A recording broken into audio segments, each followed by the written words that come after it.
ঘুমন্ত মানুষের আত্মা কোথায় চলে যায়? রাসূলুল্লাহ সাল্লাল্লাহু আলাইহি ওয়াসাল্লাম বলেছেন, ঘুমন্ত মানুষের আত্মা আল্লাহর আরশের নিচে সেজদার জন্য চলে যায়।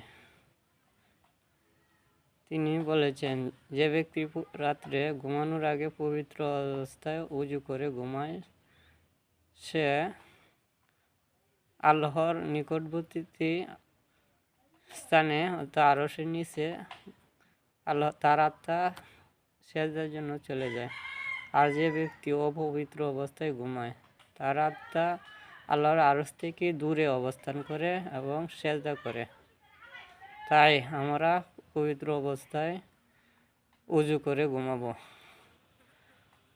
তিনি আরও বলেছেন, যে ব্যক্তি পবিত্র অবস্থায় ঘুমায়, তাকে আল্লাহ তাআলা এক ফেরেশতা সারা রাত পাহারা দেয়। তাকে সকল বিপদ আপদ থেকে রক্ষার জন্য আল্লাহর কাছে দোয়া করতে থাকে এবং